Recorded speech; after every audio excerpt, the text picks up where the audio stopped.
I'm Sarah, and along with my husband David, our teenage son Alex, our baby Emily, and our ever-watchful cat, we relocated to a seemingly perfect suburban home in San Diego. Initially, everything felt like a dream come true, but it didn't take long for that dream to twist into a nightmare. It started with small, unexplainable occurrences that soon escalated into something far more sinister. Little did we know, this house had a dark history, and we were about to become its latest victims. It all began with the subtle sounds at night. At first, I thought I was just being paranoid. We just moved into this beautiful house in San Diego, and I figured the creaks and groans were just the house settling. But soon, the noises became harder to ignore. It started with faint whispers and soft thuds in the middle of the night. David brushed it off, saying it was just an old house with old house noises. But I could tell he was uneasy, even if he didn't want to admit it. Our cat, normally so calm and aloof, began acting strangely. He would stare at corners of the room, his fur bristling, hissing at nothing we could see. Sometimes, he'd follow something with his eyes, moving slowly across the room as if tracking an invisible intruder. It was unsettling, to say the least. Then there was Emily. Our sweet baby girl, usually so cheerful, started crying incessantly. No matter what I did, feeding her, changing her, rocking her to sleep, nothing worked. She would stare wide-eyed at something behind me, screaming in terror. It broke my heart and chilled me to the bone at the same time. I couldn't shake the feeling that something was terribly wrong. Alex was the next to notice. Being a teenager, he often stayed up late playing video games or chatting with friends online. One night, he came to our room, his face pale. "Mom, Dad, I think I saw something in my room," he whispered, his voice trembling. David tried to reassure him, saying it was just a shadow or a trick of the light. But I saw the fear in Alex's eyes. He wasn't convinced, and neither was I. The final straw came one night when I was alone in the living room. David was working late. Alex was at a friend's house, and Emily was finally asleep. I was reading a book, trying to relax, when I heard it. A soft, almost imperceptible whisper. I looked up, expecting to see David or Alex playing a prank, but the room was empty. Then, out of the corner of my eye, I saw the shadow. It moved quickly, darting across the wall and disappearing into the hallway. My heart pounded as I got up to investigate, clutching my phone tightly. I crept down the hallway, my footsteps echoing in the silence. As I reached the doorway to Emily's room, I felt a cold breeze brush past me, sending shivers down my spine. I stood there for what felt like an eternity, staring into the darkened room, listening to the eerie quiet. That night, I knew something was terribly wrong with this house. And whatever it wasn't just in my head. It was real, and it was getting stronger. David didn't believe me at first. He was always the rational one, the skeptic who needed hard evidence to accept anything out of the ordinary. When I told him about the whispers and the shadows, he looked at me with a mixture of concern and disbelief. "Sarah, it's probably just your imagination. We're all stressed from the move.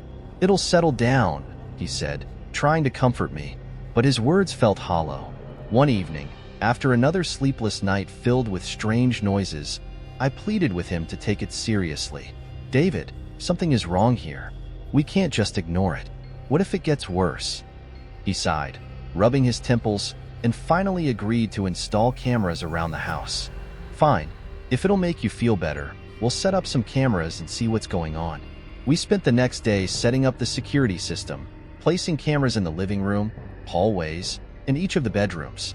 David seemed confident that we wouldn't find anything unusual, but I couldn't shake the feeling that we were being watched. That night, after putting Emily to bed and making sure Alex was settled, we sat in the living room and reviewed the footage. The first few hours were uneventful, just the usual household sounds.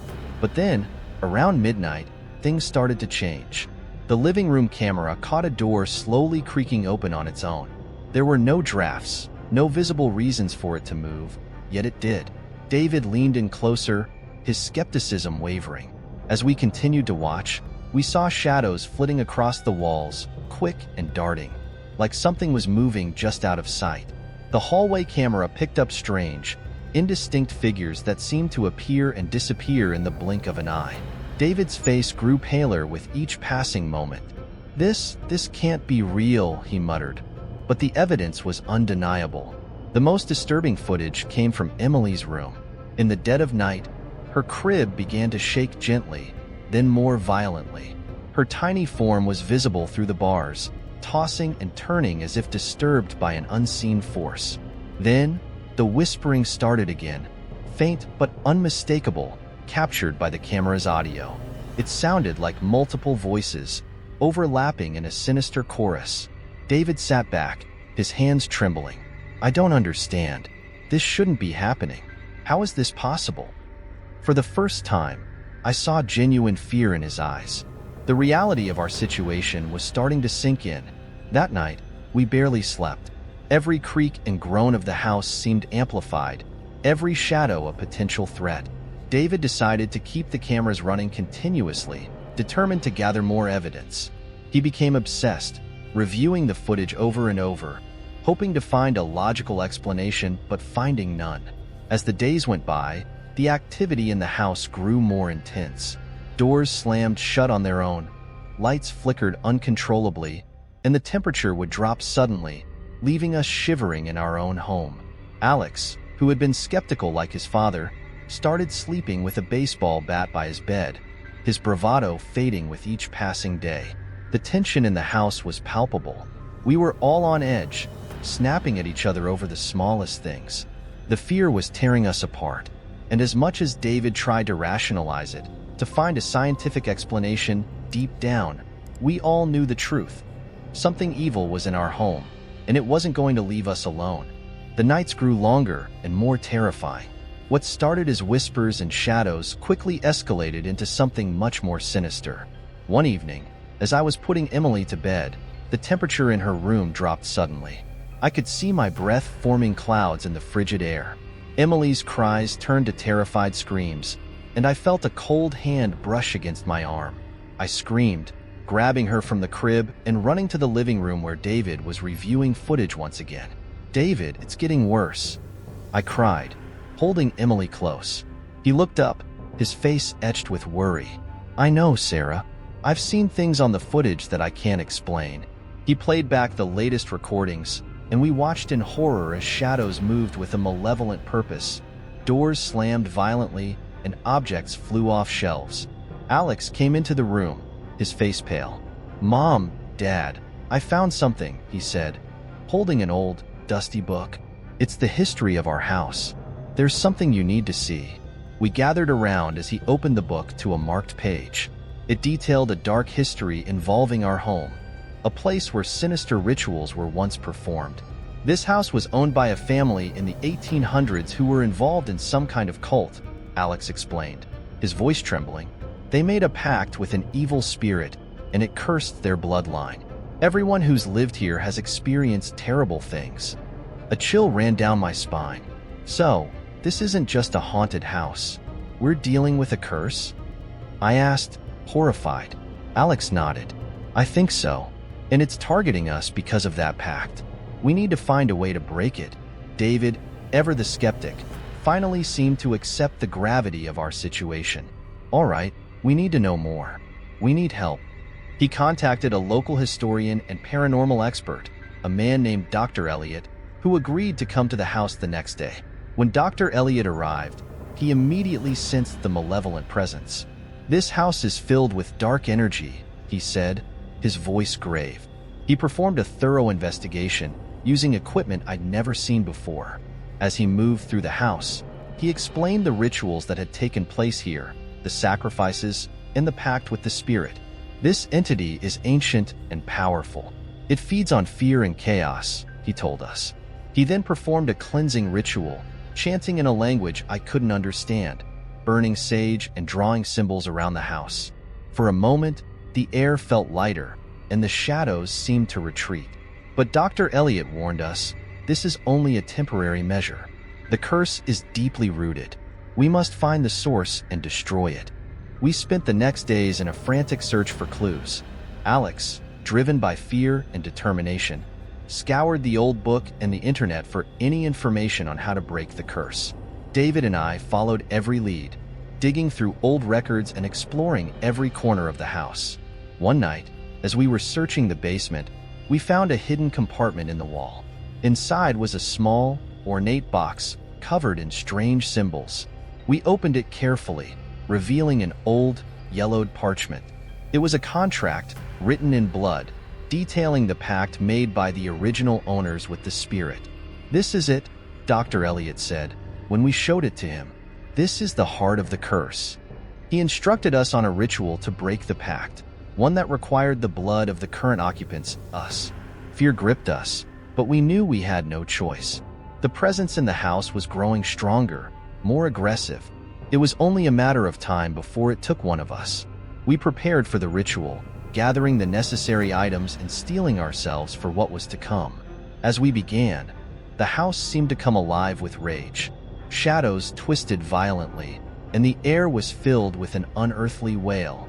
We stood in a circle, holding hands, chanting the words Dr. Elliot had given us. As the ritual reached its climax, a powerful force knocked us to the ground. The box shattered, and a dark, smoky figure emerged, screaming in anger before dissipating into the air. The house fell silent. The oppressive weight lifted, replaced by an eerie calm. We were exhausted but relieved. The curse was broken. The spirit was gone.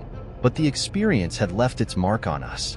We knew we could never forget the terror we had faced.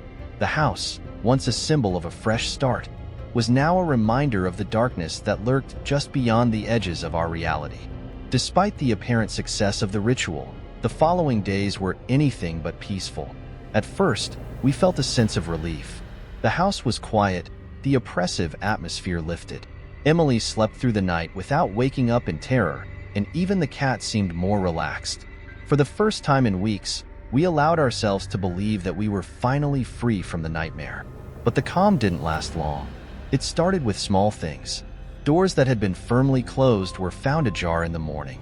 Objects we had put away would reappear in different rooms. The air still felt heavy, as if the house was holding its breath. David tried to brush it off as residual energy, remnants of the curse that would fade with time.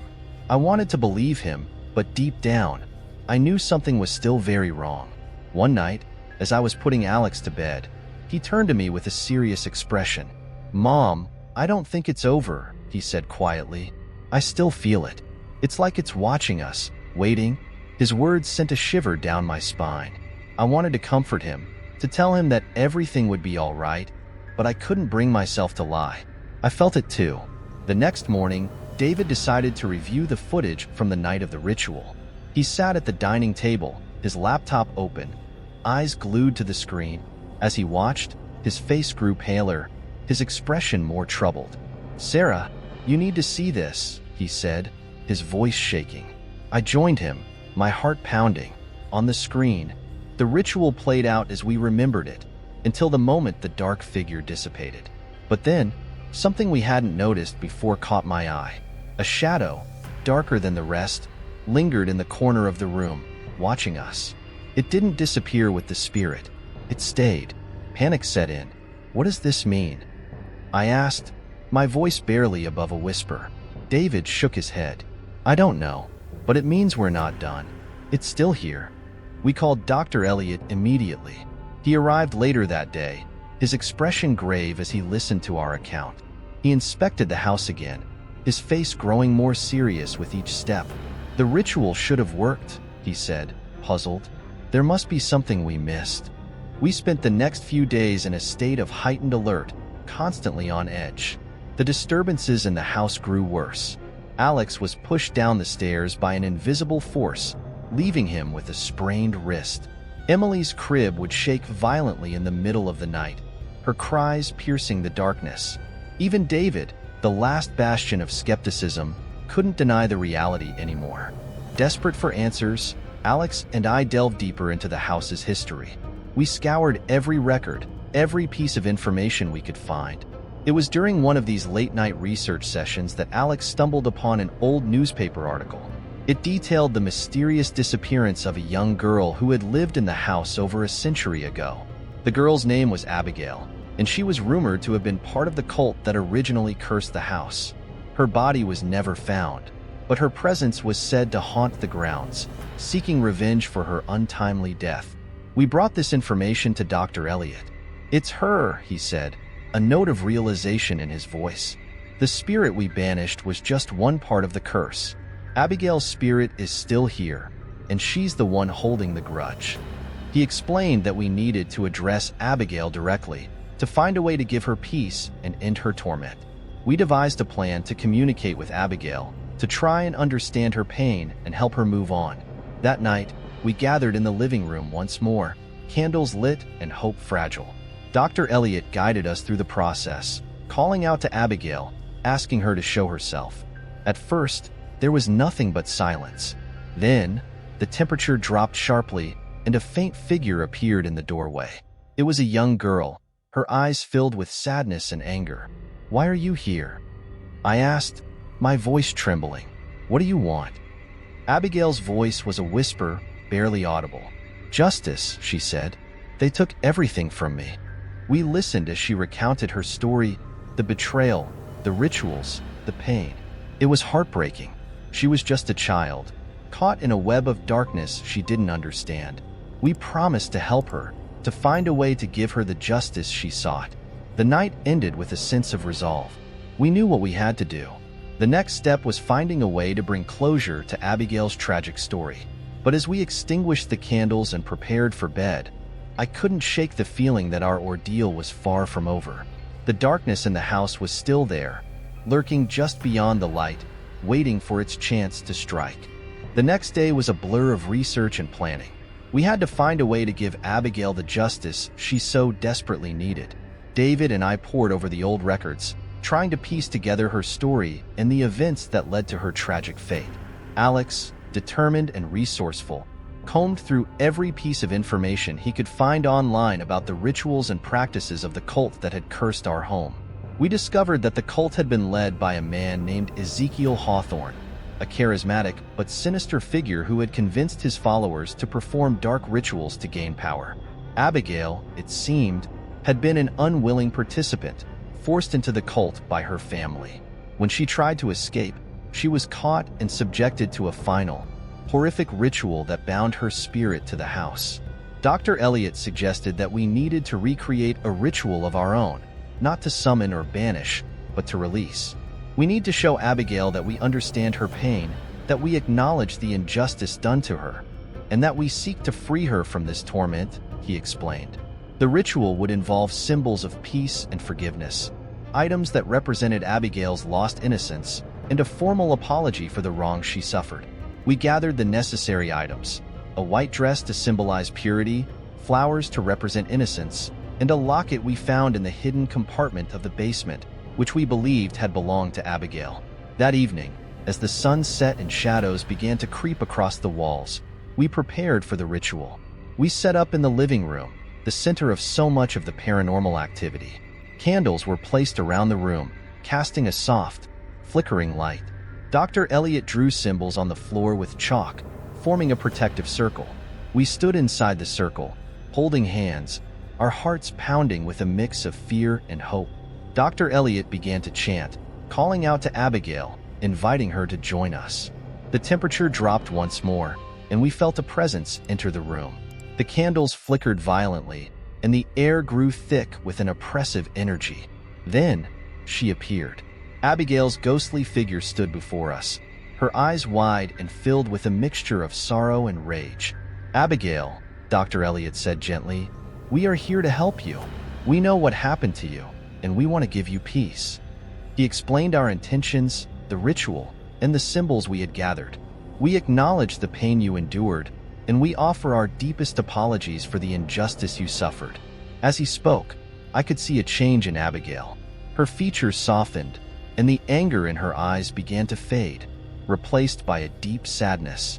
We placed the white dress and the flowers at her feet, and David carefully opened the locket, revealing a small portrait of Abigail as a young girl. Tears welled up in her eyes as she gazed at the items, remnants of her lost innocence. Dr. Elliot continued the chant, and we joined in, our voices blending together in a harmonious plea for forgiveness and release. The air grew warmer, and a soft light began to emanate from Abigail's figure. She looked at us, her expression one of gratitude and relief. "Thank you," she whispered, her voice barely audible. "Thank you for seeing me." With those words, Abigail's figure began to dissolve, the light growing brighter until it filled the room. The oppressive energy lifted, replaced by a sense of calm and peace. The candles burned steadily, no longer flickering, and the room felt lighter, as if a great weight had been lifted. We stood there in silence, tears streaming down our faces.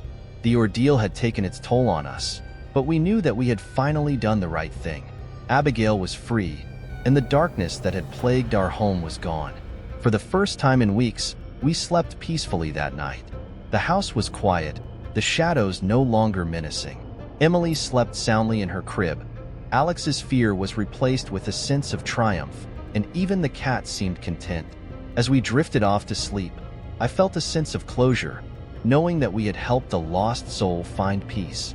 But deep down, a small part of me remained vigilant, aware that our battle with the unknown had left scars. We had faced the darkness and emerged victorious, but the memory of what we had endured would stay with us forever. The house, once a place of fear, was now a testament to our strength and resilience. And as we moved forward, we carried with us the knowledge that even in the darkest of places, there is always a glimmer of light. Life gradually returned to normal after that night, or at least as normal as it could be after everything we had been through.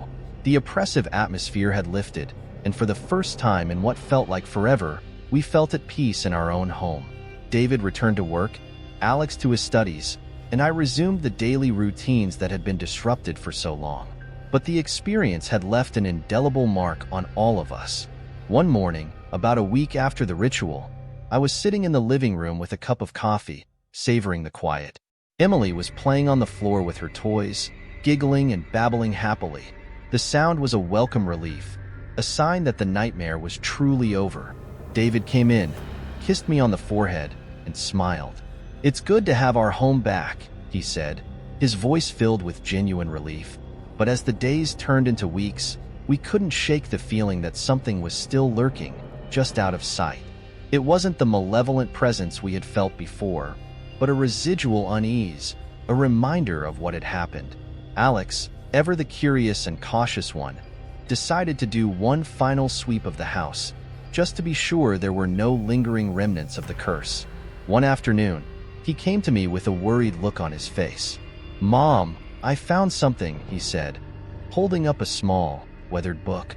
It was different from the one we had found before, this one more personal, like a diary.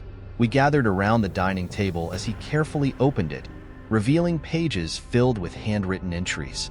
The diary belonged to Abigail, and it detailed her life before the curse. As we read through the entries, we learned about her hopes, her dreams, and the deep sense of betrayal she felt when her family forced her into the cult.